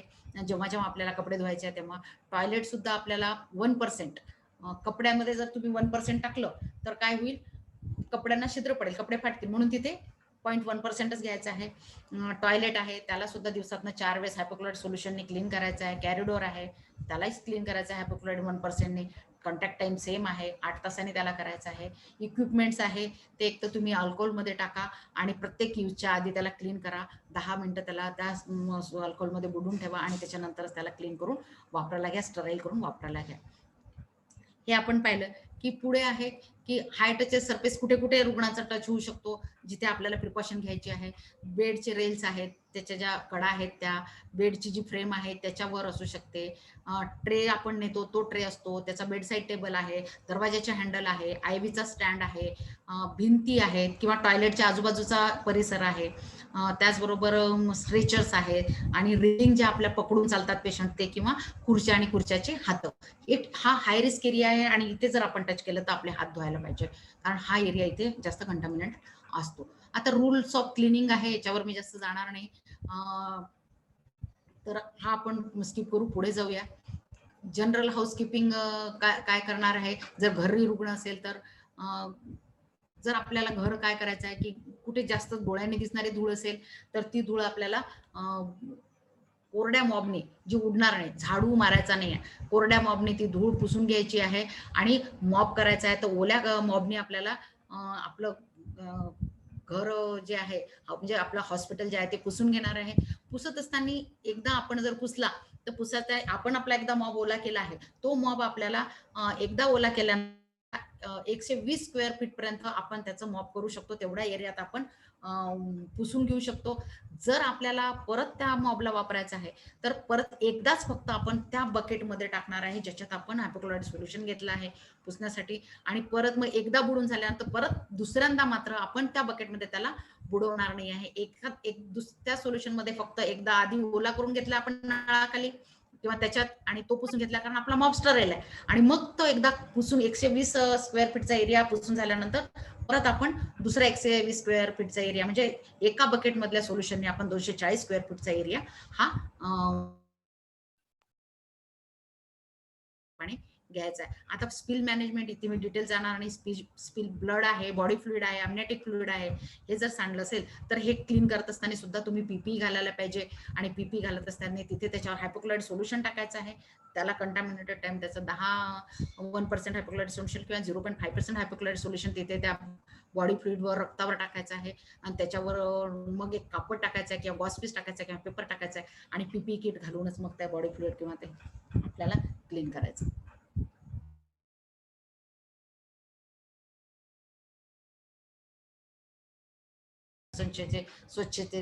श्वसन संस्थेची स्वच्छता आणि खोकलण्याचे इटिकेट्स काय आहे, मॅनर्स काय आहेत. तर आपण पेशंटला, रुग्णाला सांगायचं आहे की त्याला खोकलत असताना आणि शिंकत असताना तर एक तर त्यांनी मास्क घालायचा आहे, मास्क नसेल घातला, खोकलताना शिंकताना तोंडावर टिश्यू पेपर ठेवायचा आहे. तो टिश्यू पेपर सुद्धा नंतर आपण जर त्यांनी जर हाताचा वापर केला असेल किंवा त्याच्याकडे नाही, त्याला सुचलं घाईत हात, कारण आपल्याला सवय आहे, तर तळहात नाका तोंडासमोर न लावता त्यांनी ह्या दोन्ही हाताची आपली जी कोणी आहे तसं ती कोणी अशी करून त्याच्यावर त्यांनी खोकलायला किंवा शिंकायला पाहिजे, आणि त्याच्यानंतर मात्र त्यांनी आपले हँड वॉश करायला पाहिजे. त्याचबरोबर जर रुग्ण एखादा आपल्या वार्डात आहे आणि तो खोकलत असेल तर त्याला तुम्ही सर्जिकल मास्क घालण्याचं सांगायचं आहे. त्याचबरोबर त्याला दुसऱ्या रुग्णापासून सेपरेट ठेवायचं आहे. दुसऱ्या रुग्णापासून असा जर तो सेपरेट राहायचा असेल, दोघांच्या शक्य होत असेल तर दोघांच्या मध्ये एक आपण पडदा सुद्धा लावू शकतो. त्याचबरोबर ह्या रुग्णाकडे तुम्ही ॲज अ सिस्टर म्हणून इंजेक्शन देण्यासाठी जर जात असणार तर सेफ इंजेक्शन प्रॅक्टिसेस आपल्याला माहितीच आहे की त्या काय करायच्या आहे, की इंजेक्शन देण्याच्या आधी हात धुवायचेच आहे. रिकॅपिंग आपल्याला अवॉइड करायचं आहे. निडलचं रिकॅपिंग करायचं नाही आहे, तर ताबडतोब आपल्याला हब कटरने ते त्या निडलचा हब कट करायचा आहे, जेणेकरून त्याचं रियूज सुद्धा होणार नाही. आपल्याला मास्क कधी कधी घालायचा आहे, आपल्याला रुग्णाला कॅथेटरायझेशन करायचं आहे, इंजेक्शन द्यायचं आहे, स्पायनल किंवा एखादा इपिड्युरल लंबर अॅनेस्थेशिया द्यायचा आहे. ह्या प्रोसिजर करत असताना आपल्याला मास्क घालणं अपेक्षित आहे, रुग्णांनी सुद्धा आणि आपण सुद्धा. आता आपण इथे पाहिलंय की शिंकत असताना एक चित्र दाखवलेलं आहे की जेव्हा तुम्ही शिंकता, खोकलता, मोठ्याने बोलता तर तुमच्या तोंडातले तुषार बिंदू फवारी उडू नये म्हणून तोंडावर रुमाल किंवा टिश्यू पेपर ठेवावा. आणि दुसऱ्या चित्रात तुम्ही पाहत आहे, इथे मी माझा माऊसचा कर्सर घेतला आहे की त्यांनी आपल्या हाताची कोहणी, त्या कोहणीच्या मध्ये तो शिंकतोय, कारण वेळेवर त्याला रुमाल किंवा काय टिश्यू पेपर सापडला नाही, तर कमीत कमी तो कोहणीवर त्याने शिंकतो आहे. आणि त्याच्यानंतर त्यांनी काय करायचं आहे, मास्क घालायचा आहे आणि मग त्याच्यानंतर हात धुवून घ्यायचे आहे साबण आणि पाण्याने स्वच्छ. शार्प सँडलिंग करत असताना मी आधी सांगितलं, निडलला इंजेक्शन दिल्याबरोबर हाफकटरने कट करून घ्यायचं आहे, रिकॅपिंग करायचं नाही आहे. नुसते कोरोनाच नाही तर HIV एड्स आणि हेपॅटायटिस B आणि C चा सुद्धा धोका जास्त असतो, म्हणून रिकॅपिंग ह्या सेफ इंजेक्शन प्रॅक्टिसमध्ये आपण रिकॅपिंग ऑफ निडल कधीच करत नाही. ताबडतोब त्याचा हाफ कट करणार आहे. नुसतं मेटलचाच पार्ट नाही तर तो प्लास्टिकचा जो पार्ट असतो 1/2 सेंटीमीटरचा, तो आपल्याला त्या हाफ कटरने कट करायचा आहे. इलेक्ट्रिक कटर जे आधी होते त्याच्यावर आता 19च्या गाईडलाईन नुसार बॅन आलेला आहे. आपण ते बर्न करायचं नाही आहे, कारण त्यांनी वातावरणाला धोका होतो. आपल्याला ह्या परत वापरायच्या नाही, डिसेंबल करायचं नाही, म्हणजे रिकॅपिंग तर करायचंच नाही, हे आपण याच्यात बघितलं. बर्न सुद्धा करायचं नाही. इथे आपल्याला सिरिंज किंवा निडलला सुद्धा आपण बर्न नाही करायचं, हाफ कटरनेच कट करायचं. वेस्ट शाप इन्क्लुडिंग मेटल्सला आपण काय प्रिकॉशन घेणार आहे, प्रॉपर हँडलिंग आणि डिस्पोजल त्याचं करणार आहे. जसं आपली निडल आहे, आपण पांढऱ्या पंचर प्रूफ कंटेनरमध्ये हाफकटरमध्ये कट केलेली आहे. फुटलेल्या काचेचे तुकडे जे आहेत ते आपण कुठे टाकणार आहे, त्या पांढऱ्या हाफकटरच्या डब्यातच टाकणार आहे. लॅन्सेट आहे, स्कॅल्पेल आहे, शार्प काही आहे, तर जितकंही शार्प आहे, टोचणार आहे, ज्याच्यामुळे आपल्याला इंजुरी होऊ शकते, ते सगळे आपण पांढऱ्या पंचर प्रूफ कंटेनरमध्ये टाकणार आहे. किंवा आता हे जो निळ्या रंगाचा खोका आपण म्हटलं आहे, तुटलेले ग्लास वगैरे, तर त्याच्यात नाही टाकायचं आहे आपल्याला, ते हाफकटरमध्येच टाकायचं आहे. आणि हा जो निळ्या कलरचा कार्टूनचा खोका नसणार आहे, याच्यात आपण अख्ख्या बॉटलच्या काचेच्या त्या आपण तर रेडमध्येच टाकणार आहे, रिसायकलेबलसाठी जाणार, तर हा आपण आता वापरत नाही आहे. पोस्ट एक्सपो आपण आता PPE बघितलं, पर्सनल प्रोटेक्टिव्ह इक्विपमेंट. आता ही PEP काय आहे, तर पोस्ट एक्सपोजर प्रोफिलॅक्सिस. हे पोस्ट एक्सपोजर प्रोफिलॅक्सिस जे आहे ते कसं आहे की आपल्याला एखाद्या रुग्णाचं स्टेटस माहित नाही आणि त्याची जी निडल आपल्याला टोचली तर आपल्याला HIV एड्स किंवा हेपॅटायटिस होऊ शकतं. आपण जर टोचली चुकून तर आपल्याला त्याला कुठलंही केमिकल अँटीसेप्टिक लावायचं नाही आहे. धावत्या नळाच्या खाली आपले हात स्वच्छ साबणाने धुवून घ्यायचा आहे. जिथल्या पार्टला निडल टोचली, कटलं तितका पार्ट, किंवा शिंतोडे नाका डोळ्यात जर शिंतोडे उडाले डिलिव्हरी करताना, रक्ताचे फवारे तुमच्या डोळ्यात गेले त्याचे, तर ते डोळा तुम्हाला पाण्याखाली स्वच्छ धुवून घ्यायचा आहे. धुतल्यानंतर स्वच्छ पाण्यानेच, कुठलंही बाकी अँटीसेप्टिक सोल्युशन वापरायचं नाही आहे. आणि पाण्याने धुतल्यानंतर कॉन्टॅक्ट लेन्स असेल तर त्या तुम्हाला त्यानंतरच काढायच्या आहेत. आणि त्याच्यानंतर लेन्स काढल्यानंतर मग तुम्ही आपण इथे म्हटलंय की कुठलंही केमिकल अँटीसेप्टिक सोल्युशन किंवा काही लावायचं नाही आहे. कारण काय होईल की जर तुम्हाला ती निडल टोचली, तो सरफेस एरिया कमी असेल आणि तुम्हाला जर एखाद्या वस्तूची ॲलर्जी असेल तर तिथे रिॲक्शन होईल आणि तो सरफेस एरिया मोठा होईल आणि मग ते तिथे तुम्हाला इन्फेक्शन होण्याचा धोका जास्त पटीने वाढतो. म्हणून आपल्याला इंजुरी झाली तर 72 तासाच्या आतच आपल्या इन्स्टिट्यूट मधल्या डॉक्टरांना आपल्याला सांगायचं आहे आणि जी pre exposure post exposure treatment आहे ती आपण 6 आठवड्याची ट्रीटमेंट सुरू करू शकतो. आता ट्रान्समिशन बेस्ड प्रिकॉशन काय आहे, तर कॉन्टॅक्टची प्रिकॉशन आपल्याला सांगितलं, 1 मीटरचं अंतर ठेवायचं, खोकलताना शिंकताना नाकातोंडा रुमाल ठेवायचा, मास्क घालायचा, ड्रॉपलेट उडू द्यायचं नाही आणि कुठेही सरफेसला हात लावल्यानंतर हात स्वच्छ धुवायचे.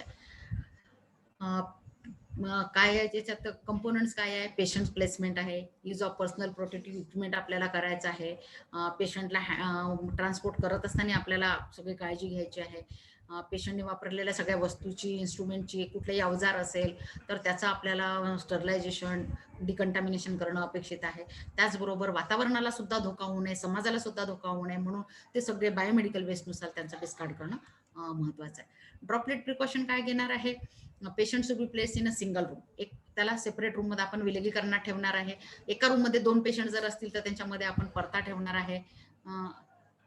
Wien single room are not available, patient who are infected with the same pathogen, म्हणजे त्याच कॅटेगरीचा रुग्ण ज्याला सारखं इन्फेक्शन झालंय तेच. एखाद्या रुग्णाला सर्दी खोकला हे नाही आहे, खूप त्याला पॅथोजन त्याचा वेगळा जर असेल तर तशा रुग्णाला आपल्याला त्या रूम मध्ये नाही ठेवायचा आहे. सेम पॅथोजन पॉझिटिव्ह असलेल्या रुग्णालाच एका रूम मध्ये ठेवायचं आहे. शक्यतो दोघांच्या मध्ये एक पडदा सुद्धा लावायचा आहे.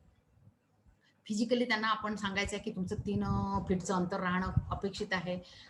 पडदा लावण्याचं मी आधीच सांगितलंय. त्याचबरोबर खोकलताना, बोलताना किंवा शिंकताना त्यांनी मास्क घालणं गरजेचं आहे. जे आपण सांगितले कपचे एटिकेट्स आहेत ते आपण पाळणं अपेक्षित आहे रुग्णाने.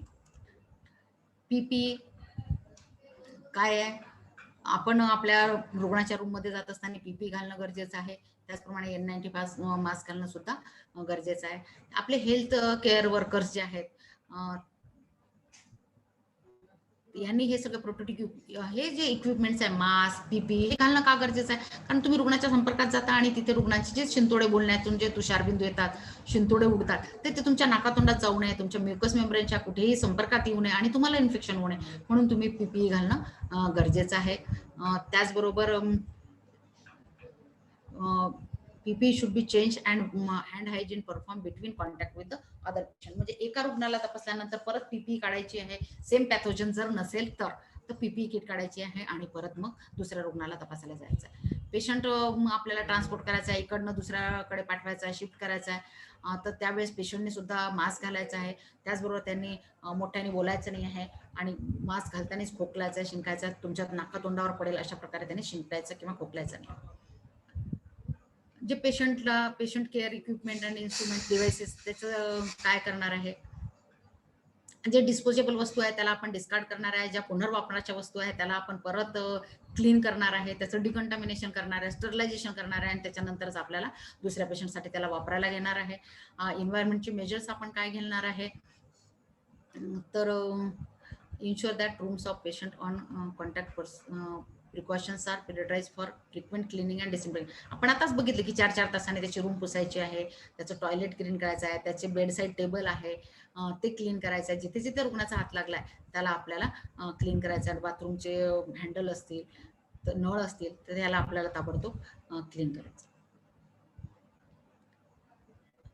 इन्फेक्शन काय creating surveillance mechanism for infection prevention practices. सगळ्यांनाच माहिती आहे इन्फेक्शन प्रिव्हेंशनसाठी जे हॉस्पिटल ॲक्वायर्ड इन्फेक्शन आहे त्याच्यासाठी आपल्याकडे एक हॉस्पिटल नर्स असते, इन्फेक्शन कंट्रोल नर्स तिला म्हणतो.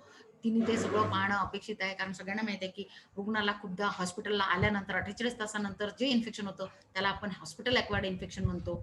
आता हे आपण जो सर्वेलन्स केलेला आहे त्या सर्वेलन्सनुसार जो डाटा येतो तो आपल्याला कशासाठी कामाला येतो की कुठल्याही गोष्टीचं डिसिजन घ्यायचं असेल तर डाटा आपल्याला फार महत्त्वाचा होतो.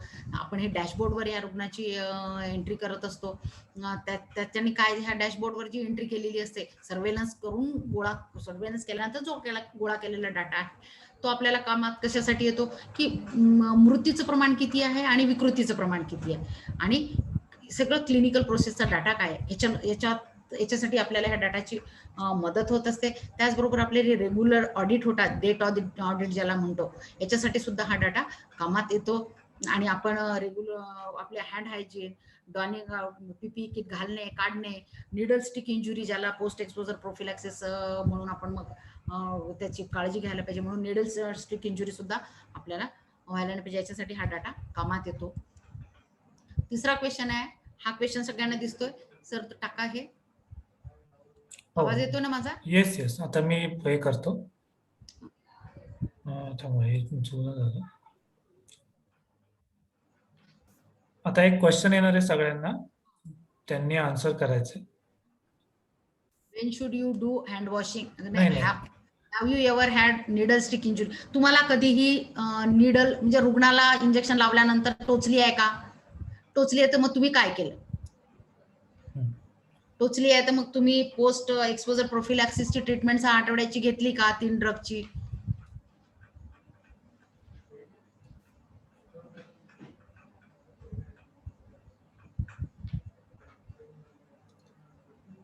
बघा आता इथे 17% लोकांना निडल स्टिक इंजुरी झालेली आहे आणि त्यांना माहिती आहे की निडल स्टिक झाली असेल तर आपल्याला समोरच्या रुग्णाचं स्टेटस माहित नाही की त्याला हेपॅटायटिस बी सी झाला आहे किंवा HIV एड्स आहे. तर मग अशा वेळेस तो आपल्याला सुद्धा तो आजार होण्याचा धोका असतो. म्हणून आपण रिकॅपिंग ऑफ निडल करायचं नाही आहे आणि साठवून सुद्धा ठेवायचं नाही आहे. त्याच्यासाठी आपल्याला ताबडतोब त्या निडलचं हाफ कटरनी कट करणं का गरजेचं आहे हे मंडळी तुमच्या आता लक्षात आलं असेल. आणि जर तुम्हाला निडल स्टिक इंजुरी झाली तर ताबडतोब हात स्वच्छ वाहत्या पाण्याखाली धुवा.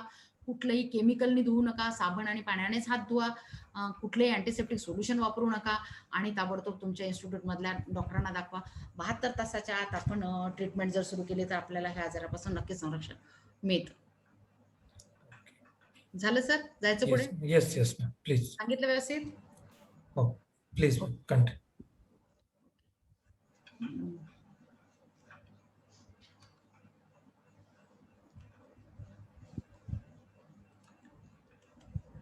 निडल स्टिक इंजुरी आहे, स्टॅब वुंड आहे.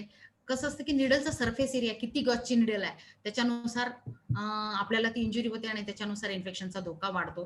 त्याच्या तेवढ्या पटीने तो वाढतो. हा आता आपण जेव्हा IV लावतो किंवा इंजेक्शन देतो, व्हेनिपंक्चर म्हणजे आपण IV लावत असताना किंवा ब्लड सॅम्पल घेत असताना हा आपल्याला इन्सिडेंट 10,000 एखाद्या वेळेस होण्याचा धोका असतो. खूपदा कसं असतं बॉडी फ्लुइडच्या कॉन्टॅक्टमध्ये येतो, लायकरच्या संपर्कात येतो, अम्नियोटिक फ्लुइडच्या संपर्कात येतो. तर अशा वेळेस मात्र आपण सगळ्या प्रिकॉशन मी आधी सांगितलं स्पिल मॅनेजमेंट सुद्धा व्यवस्थित करणं गरजेचं आहे. आपल्या डोळ्यावर गॉगल जर असेल, आपण PP घातली असेल तर नक्कीच याच्यापासून आपल्याला संरक्षण मिळतं. इन्फेक्शन कंट्रोल कसं करणार आहे? कुठे आपण 3 भागामध्ये लक्ष देणार आहे. कुठे कुठे इन्फेक्शन जास्त होतं? व्हेंटिलेटर असोसिएटेड निमोनिया, व्हेंटिलेटर बसलेल्या रुग्णाला निमोनिया होतो. ब्लड स्ट्रीम इन्फेक्शन असेल. दुसरं आहे युरिनरी ट्रॅक्ट इन्फेक्शन. आता युरिनरी ट्रॅक्ट ब्लड स्ट्रीम मध्ये तर आपल्याला माहिती आहे की आपण त्या बॉडी फ्लुइडच्या ब्लडच्या संपर्कात आलं तर युरिनरी ट्रॅक्ट कॅथेटरायझेशन करत असताना आपण त्या रुग्णाला सुद्धा मी आधी सांगितलं की 48 तास आपल्या रुग्णालयात रुग्ण आला ना, 48 तासानंतर जर त्याला इन्फेक्शन झालं तर ते आपण आपल्या हॉस्पिटलमधनं दिलेलं इन्फेक्शन असते. व्हेंटिलेटर असलेला जो निमोनिया आहे तो आपण कसं त्याचं हे करणार आहे? Ventilated patient developing new opacity and also fulfilling criteria of ventilator associated pneumonia. तर इथे पेशंट विथ व्हेंटिलेटर म्हणजे पहा इथे किती रुग्ण आहेत. जसे आता तुमच्या इथे 10 रुग्ण आहेत ज्यांना व्हेंटिलेटर वापरल्याने न्यूमोनिया झाला आहे आणि त्याला डिवायडेड काय केलं आहे? Days of mechanically ventilated with endotracheal tubes. किती दिवस आहेत इथे आणि त्याच्या भागीला किती आहेत? 1000. तर हे असं कडून आपण त्याचा आकडा काढणार आहे. किती येतं?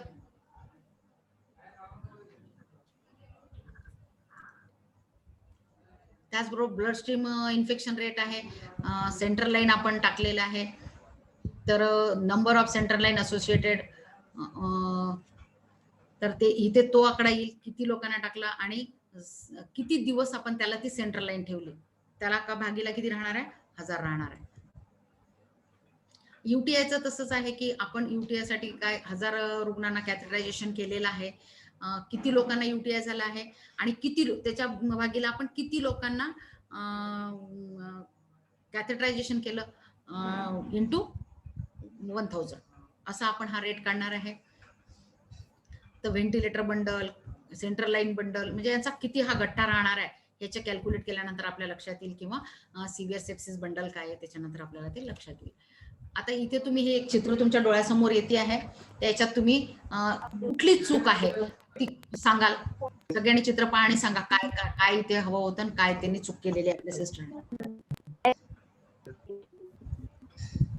मॅडम अगोदर तिने मास्क जो आहे तो सर्जिकल मास्क घातला आहे आणि शी इव्हन टच द पेशंटचे जे बेड साईड आहे तिकडे बेडचं तिकडे तिने टच केलं आहे आणि तिने पूर्ण तयारीनिशी नाही गेली, फक्त तिने सर्जिकल मास्क घातलाय. अगदी बरोबर, अगदी बरोबर आहे, अगदी बरोबर आहे. म्हणजे या असं आपल्याला करायचंय का काही? आणि पेशंटचा मास्क सुद्धा व्यवस्थित लावलेला आहे का? नाही बसलेला आहे नाही. हा, तो सुद्धा पाहणं गरजेचं आहे आणि सिस्टरनी सुद्धा पूर्ण तयारीनिशी त्या पेशंट जवळ जायला हवं होतं आणि गेलीच तर त्या पेशंटच्या त्या रेलिंगला, बेडच्या रेलिंगला, बेडच्या सरफेसला कुठल्याच वस्तूला तिने विदाऊट ग्लोव्हचा हात लावणं गरजेचं नव्हतं. होतं का गरजेचं तिथे हात लावायचं असेल तर सगळी तयारीनिशी जाऊन लावायला हवं होतं. आता हे दुसऱ्या चित्रात काय दिसतंय?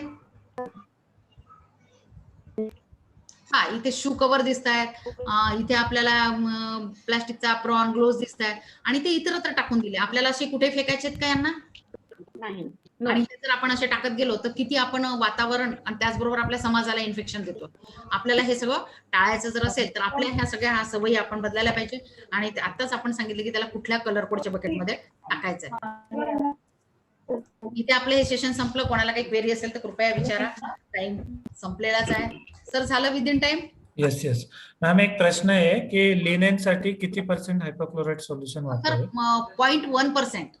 Okay, yes. आणि सर ते करत असताना ते करण्याची जसं आता आपल्याला मदर सोल्युशन आहे 1 लिटर, जसं आपण हे घेतलंय सर हायपोक्लोराइड सोल्युशन, मदर सोल्युशन घेतलं 1 लिटर आणि त्या 1 लिटर मध्ये आपल्याला 9 लिटर पाणी मिक्स करायचं आहे. आणि मग हे झालेलं तयार सोल्युशनचं जर आपल्याला हे झालं 10% आणि आपल्याला 1% करायचं असेल तर हे तयार केलेल्या सोल्युशन मधलं 1 लिटर घेऊन त्याच्यात परत 9 लिटर पाणी टाकायचं, मग ते 1%. आणि ब्लिचिंग पावडरनी करायचं असेल तर 1 चम्मच किंवा माचीसचा बॉक्स त्याला फुल असं भरून चपट असं त्याच्यावर बोट हे करून त्या 3 जर घेतलं आणि त्याला आपण 1 लिटर पाण्यामध्ये ते केलं तर ते हायपोक्लोराइड सोल्युशन आपण 0.5% आणि ते सुद्धा आपण येस.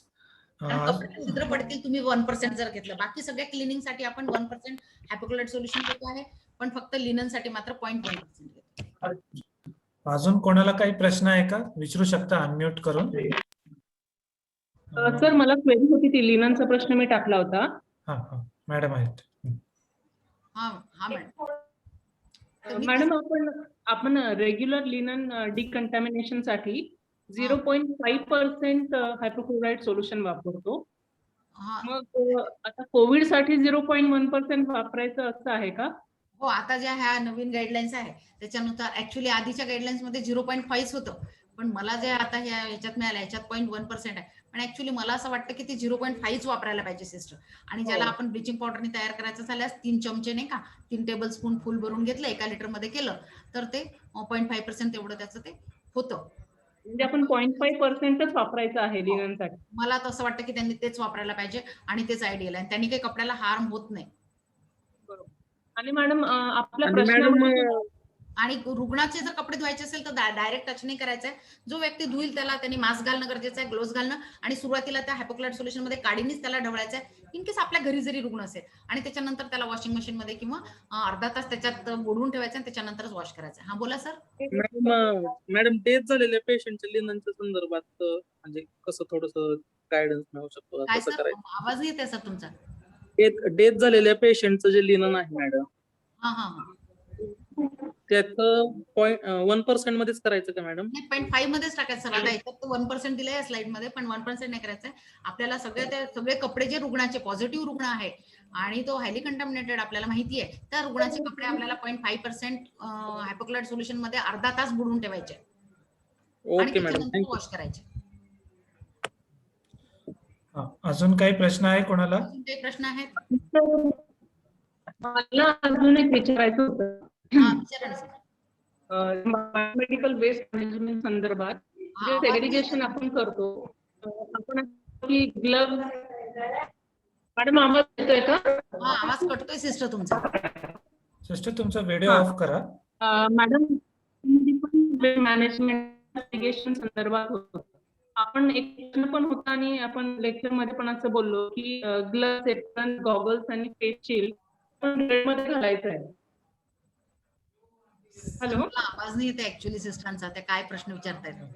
सिस्टर तुमचा व्हिडिओ ऑफ करा म्हणजे नेटचा प्रॉब्लेम नाही येणार. ते बायोमेडिकल वेस्टचं विचारत होते काहीतरी. हा बायोमेडिकल वेस्ट ते गॉगल आणि ग्लोव्हचं काहीतरी विचारताय, फेस शील्डचं. आता ते तर लँडफील्डला जाईल ना मॅडम आवाज? हा हा बोला. हो हो हो, ते तर लँडफील्डला जाईल ना सिस्टर. आपण त्याला कुठल्या बकेटमध्ये सांगितलं मी? आपण रेड मध्ये बोललो मॅडम. हा, तर आता हे कोविडचं सेपरेट कोविड डेडिकेटेड ट्रॉलीमध्ये जाणार आहे सिस्टर. आपण रुटीनली त्याच्यात टाकत नाही. जे आपण रुटीन प्रॅक्टिसेस आहे नॉन कोविड मध्ये आपण करणार आहे, तर ग्लोव्ज आपल्याला त्याच्यात टाकणार नाही आपण. रियुजेबल आहेत ते, तर आपण कुठल्या याच्यात टाकतो? रियुजेबल रेड बकेटमध्ये टाकतो. तर आपण ते आपलं ते रियूज साठी जाणार. पण आता हे कोविडचं सगळं मटेरियल आहे ना, हे सेपरेट त्या लँडफिल्डला जाणार आहे. जिथे ती प्रोसेस केल्या जाईल तिथे त्याला डिस्कार्ड केल्या जाईल, त्याची विल्हेवाट लावल्या जाईल. रिलेटेड माझा प्रश्न होता की सध्या जे आपण कोविड साठी करतो ते आपण सगळं येलो मध्ये घालतोय आता सध्या, आणि फक्त जे गॉगल आणि फेस शिल्ड आहे ते फक्त आपण रेड मध्ये घालतोय. हो, कारण ते गॉगल आणि फेस शिल्ड रेड मध्ये आपण त्याचा परत वापर करणार आहे. त्याचं परत ते प्रोसेस केल्या जाईल किंवा त्याला श्रेड केल्या जातात. श्रेडिंग मशीन असतं, त्याच्यात श्रेड केल्या जातात, छोटे छोटे तुकडे केले जातात आणि मग ते प्लास्टिकचं असल्यामुळे ते परत प्लास्टिक आहे तर ते रियूज होतं ना, म्हणून त्याला रेड मध्ये टाकतो. म्हणजे लँडफिल्ड मध्ये गेला, इथेच तुम्ही सेपरेट करून कचरा जर पाठवला तर तो जो येलो मधला आहे तो तर सगळा त्याला इन्सिनेटर मध्ये जाणार आहे, त्याला नष्ट करणार आहे, त्याला ठेवणार नाही आहे. तो आपण परत वापरण्यासाठी रियूज साठी वापरणार नाही. गॉगल आणि हे आहे याचं श्रेडिंग केलं जातं आणि श्रेडिंग केल्यानंतर मग ते परत बनण्यासाठी प्लास्टिक रियूज मध्ये येऊ शकतं. त्याच्यापासून परत अजून दुसऱ्या वस्तू बनवू शकतो. झालं क्लिअर? येस. की आपण हे म्हटलो की ग्लव्ह सुद्धा रेड मध्ये पाठवायचे हो, ऍक्च्युली मी तेच सांगितलं. मी मध्ये शिकवत असताना हे पण सांगितलं की ग्लोव्ज रेड मध्ये जर तुम्हाला टाकायचं आहे, कारण ते रियूज येणार आहे. रेड मधला सगळा काय आहे? रिसायकलिंग होणार आहे. रेड मध्ये आपण जो टाकतो तो रिसायकलेबल आहे. पण आपल्याला अशा वेळेस आपल्याला ग्लोव्ज जर काढायचे आहे तर आपण हायपोक्लोराइड सोल्युशन मध्ये आपले 10 सेकंद हात बुडवून ठेवायचे आहे आणि त्याच्यानंतर आपण जर ग्लोव्ज काढले तर आपल्या ग्लोव्हचं सुद्धा डिकन्टॅमिनेशन होतं. परत आपण परत कमी करतोय. येस. अजून खूप कोणाला छान काही lecture प्रश्न आहे झालं. का? आणि अजून काही विचारायचं आहे? तेजश्री मला सिस्टर. सगळ्यांना मला कळलं हे- व्यवस्थित? होऊ शकतात का? सिस्टर आवाज नाही आला. कोणाला काही या प्रश्न आहे स्लाइड का? शेअर हो स्लाइड शेअर करतो मी. स्लाइड शेअर केले जातील. अजून कोणाला काही प्रश्न आहे का आपण क्लोज करायचं? हा, जर कोणाला काही प्रश्न नसतील हे सेशनचं रेकॉर्डिंग केलेलं आहे आणि पीपीटीज पण मी पाठवतो. चला, सगळ्यांनी मला शांतपणे ऐकून मी सगळ्यांना धन्यवाद म्हणते आणि स्पेशली आकाश सर. आपलं पुढचं सेशन हे 24 तारखेला होईल आणि त्याच्यामध्ये आपण प्रायमरी अप्रोच टू पेशंट आणि ट्रायज स्पेसिफिक टू कोविड याच्याबद्दल शिकणार आहे. तर तेव्हा पण सगळ्यांनी उत्साहपणे जॉईन करायचं आहे. लिंक मध्ये चॅट बॉक्स मध्ये एक फीडबॅक लिंक पाठवली आहे. आजचं सेशन कसं वाटलं तुम्हाला याबद्दल तुमचा फीडबॅक जरूर द्या. थँक्यू व्हेरी मच आणि take care. Bye bye. Thank you madam. Thank you sir. Thank you sir. Thank you. हा, कोणाला काही प्रश्न होता का? काही प्रश्न आहेत कोणाला? शेअरिंग स्टॉप केलं ना आपण. ट्रेनिंग आहे का? हो पुढच्या गुरुवारी सेशन होईल. त्याच्यामध्ये ट्रायज आणि प्रायमरी अप्रोच टू पेशंट त्याच्यावरती सेशन. थँक्यू. मी लिहू येस शकते? Bye bye. Thank you sisters. Thank you staff. पुढच्या गुरुवारी आपण भेटू. Thank you, madam, and thank you all. Thank you everyone. Good day. Yes.